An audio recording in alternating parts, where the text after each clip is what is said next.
YouTube பார்க்கும் அனைவருக்கும் வணக்கம். இன்றைக்கி நம்ம பார்க்க போகிற வீடியோ 26 அடி நீளம் 20 அடி அகலத்தில் ஓட்டு கொட்டகை எப்படி போடுறதுன்னு பார்க்க போகிறோம்.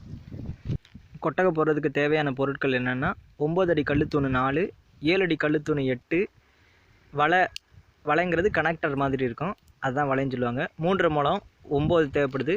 கைமரம் 4 முழத்தில் 34, ஓட்டு பட்டியல் காட்டு மரம் சொல்லுவாங்க அல்லது கோங்கு மரம் அந்த மாதிரி இருக்கிறது 650 அடி. சாதாரண ஓடு, அதாவது பரவல் ஓடு அப்படின்னு சொல்லி சில பேர் சொல்லுவாங்க, அது 700 தேவைப்படுது. மோட்டை ஓடு அது ஒரு 20. மோட்டை ஓடுனா மேலே அப்படி கொஞ்சம் மேடு மாதிரி இருக்கும் அந்த ஓடு. குழி வெட்டிட்டு அதில் மண் நிரப்புறதுக்காக மணல் ஒரு 10-12 சாக்கு தேவைப்படும். 12 தூண் ஊன்றோம்ல, அதனால் ஒரு தூணுக்கு ஒன்றுன்னு போட்டு 12 சாக்கு. ஆணி 3 இன்ச் ஆணி 1.5 கிலோ, ஆணியில் 2 இன்ச் ஆணி 2 கிலோ, அதை நைஸ் ஆணின்னு சொல்லுவாங்க. கிராமப்புறங்களில் வைகாசி மாதத்தில் தான் செய்வாங்க. ஆனி மாதத்தில் இந்த மாதிரி வேலைகள் எதுவுமே ஸ்டார்ட் பண்ணக்கூடாது அப்படின்னு சொல்லுவாங்க. கல்லுத்தூணோட வெயிட் அதிகப்படியாக இருக்கும், அதனால் அந்த சர்க்கரம் அந்த மெத்தட் படி கொண்டு போனால் ஈஸியாக இருக்குங்கிறதுக்காக கீழே 2 உருளை மாதிரி இருக்கிற 2 கட்டைகளை எடுத்து போட்டு அந்த கல்லை நகர்த்திட்டு வச்சுருக்காங்க கணக்கில். நார்மலாக நம்ம கையில் தூக்கிட்டு வரதை காட்டிலும் இது ரொம்ப ஈஸியாக இருக்கும். ரொம்ப கஷ்டம், அதிகப்படியான வெயிட் இல்லை, ரொம்ப எளிமையான முறையில் தான் சின்னதாக ஒரு வழிபாடு மட்டும் நடத்திட்டு அதுக்கடுத்து நம்ம எப்போவும் தமிழர் பண்பாட்டில் இருக்கோம். முதல்ல இறை வழிபாடு இருக்கும், அதுக்கப்புறம் தான் மற்ற வேலைகள் ஸ்டார்ட் பண்ணுவாங்க. அதை மட்டும் பண்ணிவிட்டு அடுத்து வேலையை ஆரம்பிச்சிருவாங்க. இன்றைக்கி வைகாசி மாதத்தில் மிக முக்கியமான முகூர்த்தம், அதான் கடைசி முகூர்த்தம். அதனால் வீட்டில் இருக்கிறவங்க எல்லாம் கொஞ்சம் வெளியில் போயிருந்தாங்க. அண்ணன் வீட்டில் பால் காய்ச்சினாங்க, அந்த மாதிரி விசேஷம் இருந்துச்சு, வீடு குடி போகிறது, அதுக்காக போயிருந்தாங்க. அதனால் இங்கே 2-3 பேர் தான் இருப்போம். ஆடு மாடு வளர்க்கணும்னு நினச்சாவே நம்ம கொட்டகைங்கிறது ஒரு அவசியமான ஒன்று.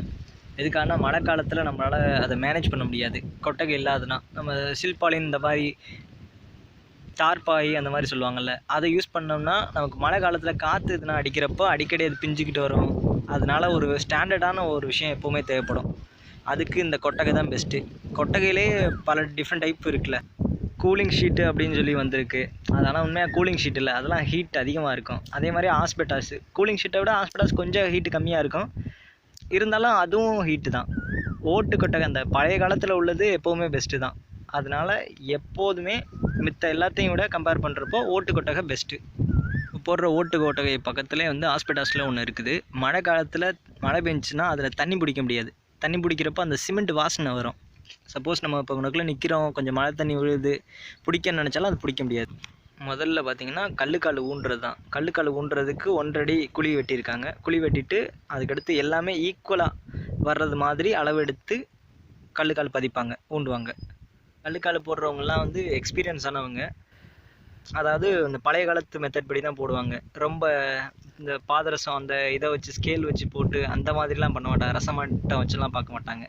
நூல் தான் பிடிப்பாங்க. நூல் பிடிச்சி அதை வச்சு தான் அது லைன் கரெக்டாக இருக்கான்னு சொல்லி செக் பண்ணுவாங்க.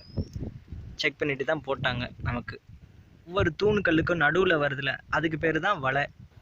வலைங்கிறது நான் கூட வேறு ஏதோ நெட்டு மாதிரி இருக்கும்னு நினச்சேன். அப்புறம் தான் சொன்னாங்க வலைங்கிறது எல்லாத்தையும் கனெக்ட் பண்ணுற, அதுதான் அதுக்கு பேர் தான் வலை அப்படின்னு சொல்லி சொன்னாங்க.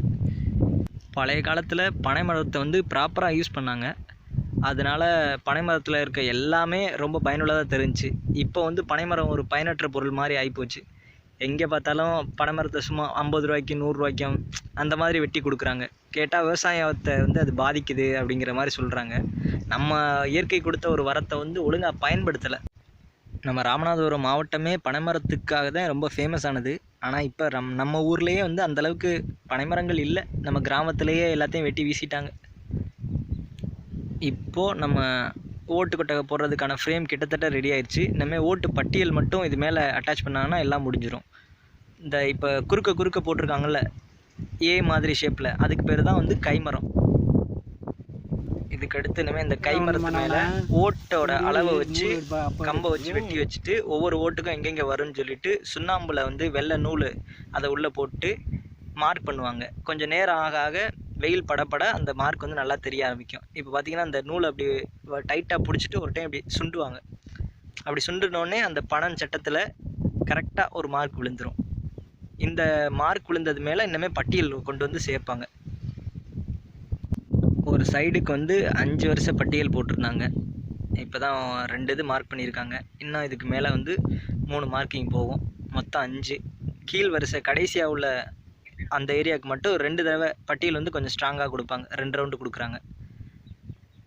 பெரியவங்கள்ட்ட கேட்டால் சொல்லுவாங்க, பனை சட்டத்தை வந்து நல்லா வைர சட்டம்னு ஒரு வகையாக சொல்லுவாங்க. அடுத்து சோத்து சட்டம்னு ஒன்று சொல்லுவாங்க. வைர சட்டம்ங்கிறது எந்த காலத்துலேயும் அதோட தரம் வந்து குறையவே குறையாது, உளுத்து போகாது. சோத்து சட்டம்ங்கிறது என்னென்னா, கொஞ்சம் நாள் கழித்து கொஞ்சம் கொஞ்சமாக ஒரு பூச்சியோ அல்லது தும்பிகளோ இதெல்லாம் துளைக்க ஆரம்பிச்சிடும். அப்படியே அழகாக அதுலேருந்து உழுக ஆரம்பிச்சிடும். அதனால தான் நாங்கள் வந்து இந்த ரெட் கலரில் ஒரு பெயிண்டிங் மாதிரி கொடுத்துருக்காங்களா பனஞ்சட்டத்து மேலே, அது வந்து ரெட் ஆக்சைடுங்கிற ஒரு கெமிக்கல் இருக்குல்ல, அதை தான் அது மேலே வந்து பூச சொன்னாங்க. அப்போ தான் அந்த பூச்சிங்கள் இந்த இதுலேருந்து கொஞ்சம் கொஞ்சம் தப்பிக்கலாம் அப்படிங்கிறதுக்காக. ஆல்ரெடி சொல்லியிருந்தேன், ஒரு மெஷர்மெண்ட்டுக்கு ஒரு ஸ்கேல் மாதிரி சும்மா அந்த ஐயாவே ரெடி பண்ணாங்க. அந்த ஸ்பாட்டில் ஓட்டோட அளவை வச்சு அப்படியே கரெக்டாக அதை கட் பண்ணிக்கிட்டு ஒவ்வொன்றா மார்க் பண்ணிக்கிட்டு போவாங்க. அது உங்களுக்கு பார்த்தா தெரியும். அந்த கையிலேருந்து எடுக்கிறாங்க, எடுத்துகிட்டு ஒன்று ஒன்றா மார்க் பண்ணிகிட்டே வந்தாங்க. இதுதான் பட்டியல். 650 அடி. ஒரு 2 நாள் நல்லா ஊற போடுறது நல்லது. அப்போ தான் அடிக்கிறப்போ கட்டை தெறிக்காமல் அது பாட்டுக்கு நல்லா இறங்கும். கைமரத்து மேலே அடிக்க போகிற பட்டியல் வந்து லாக் ஆகிறதுக்காக 2 சைட்லேயும் ஒரே மாதிரி ஆப்போசிட் சைடில் வந்து லாக் அடிப்பாங்க.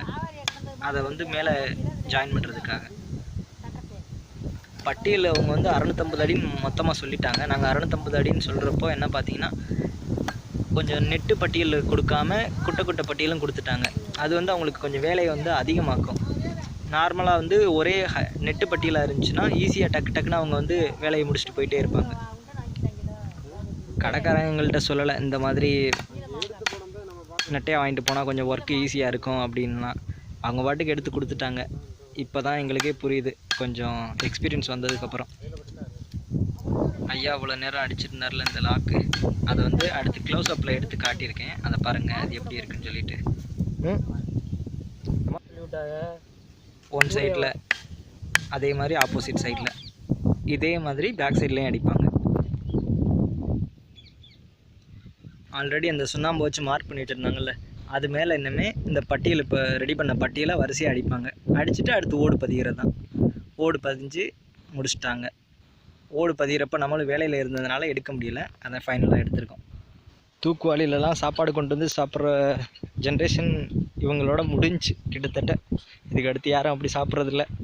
ஐயா மிளகா வத்தல்லாம் கொண்டு வந்துருந்தார், உப்பு போட்ட மிளகா, அதெல்லாம் கொடுத்தாரு, சாப்பிட்டோம் நல்லா. வேலை பார்த்தா எல்லாரோடையும் ஒரு ஃபோட்டோ எடுக்கணும்னு நினச்சோம். ஆனால் ஒரு அண்ணன் மட்டும் கொஞ்சம் ரெஸ்ட் எடுக்கிறதுக்காக அந்த பக்கம் மாமரத்து சைடு போயிட்டாங்க. அதனால் அவங்கள எடுக்க முடியல.